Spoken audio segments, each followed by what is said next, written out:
నల్గొండ జిల్లాలో నకరేకల్ అసెంబ్లీ సంబంధించినటువంటి ఒక గుండ్రాంపల్లి గ్రామంలో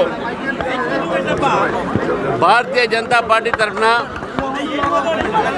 ఈ గుండ్రాంపల్లిలో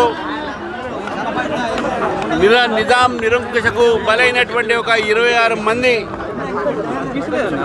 ఆ ఒక గ్రామాన్ని హైదరాబాద్ అంటే తెలంగాణ విమోచన దినం అయితే ఉందో దాని సందర్భంగా ఇక్కడ సందర్శించడం జరిగింది.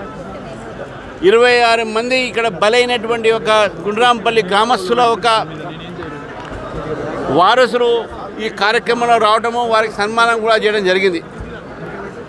తెలంగాణ ఏదైతే ఉద్యమంలో మనం తెలంగాణ తెచ్చుకున్నామో దీని వెనక నిజాము నిరంకుశ పరిపాలన కూడా చరిత్రలో ఒక భాగం అనే విషయాన్ని మనం గుర్తుపెట్టుకోవాలి. ఏ ప్రాంతాన్ని అయితే నిజాము పరిపాలించి ఇక్కడ వెనకబడితనాన్ని పెంచి ఇక్కడ ప్రజలపై అన్యాయము అత్యాచారం చేసినటువంటి ఒక నేపథ్యంలో బలమైనటువంటి ఒక తెలంగాణ మాకు వేరే కావాలని చెప్పేసి కూడా ప్రజల ఒక భావన కూడా దానివల్లే వచ్చింది. మరి తెలంగాణ వచ్చిన తర్వాత ఇటు బీఆర్ఎస్ పార్టీ, కాంగ్రెస్ పార్టీ ఈ రెండు పార్టీలు కూడా తెలంగాణ ఒక ఆత్మ గౌరవాన్ని వాళ్ళు ఈరోజు వారు పట్టించుకోవట్లేదు, ఆత్మగౌరవాన్ని దెబ్బతీస్తూ ఉన్నారు. గత 25 సంవత్సరాలుగా భారతీయ జనతా పార్టీ ప్రభుత్వాన్ని విమోచన దినాన్ని 17 సెప్టెంబర్ నాడు ఏ రోజైతే తెలంగాణ ప్రాంతం మొత్తం కూడా భారతదేశంలో ఒక భాగంగా అయిందో దీన్ని అధికారికంగా జరపమంటే ఈ రాజకీయ పార్టీలు వాళ్ళ కార్యాలయాలు మాత్రం జరుపుకుంటున్నా కానీ ప్రభుత్వాలు మాత్రం దాన్ని అధికారికంగా జరపట్లే. ఈరోజు కూడా మేము డిమాండ్ చేస్తూ ఉన్నాం, తెలంగాణ ప్రభుత్వం అధికారికంగా 17 సెప్టెంబర్ జరపాలి, భారతదేశ జెండాని అధికారికంగా ఎగరేయాలి.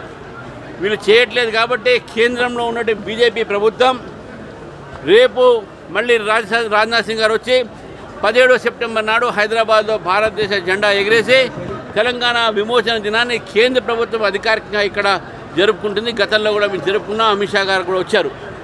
కానీ ప్రభుత్వం, రాష్ట్ర ప్రభుత్వం ఎందుకు చేయట్లేదని చెప్పి మేము ప్రశ్నిస్తున్నాం.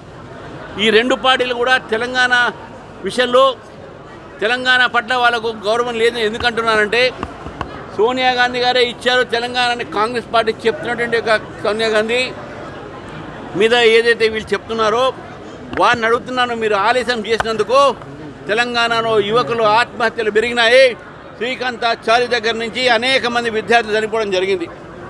కాంగ్రెస్ పార్టీ దానికి వాళ్ళ బాధ్యత, వాళ్ళు సంబంధించి వాళ్ళే రెస్పాన్సిబుల్ అని చెప్తా ఉన్నాను. ఇటు బీఆర్ఎస్ పార్టీ తెలంగాణ వచ్చిన తర్వాత, పరిపాలించిన తర్వాత ఈ 10 సంవత్సరాలు ఏం చేసింది అంటే ఈ తెలంగాణను దోచుకున్నది. ఈరోజు కాళేశ్వరం కావచ్చు, ఇంకేదైనా కావచ్చు, ఈరోజు కుటుంబంలో దోచుకున్న డబ్బుని పంచుకోవాలంటే వాళ్ళ మధ్యన కళ్ళాలు మొదలైన విషయాన్ని కూడా మనం గుర్తుపెట్టుకోవాలి. కాబట్టి తెలంగాణ ఆత్మగౌరవాన్ని కాపాడాలంటే అది కేవలం భారతీయ జనతా పార్టీ మాత్రమే. భారతీయ జనతా పార్టీ అధికారులు రేపు తప్పకుండా వస్తుంది. అప్పుడు అధికారికంగా భారతీయ జనతా పార్టీ తెలంగాణ విమోచన జరుగుతుందని చెప్పేసి ఈ సందర్భంగా తెలియజేస్తా ఉన్నాను.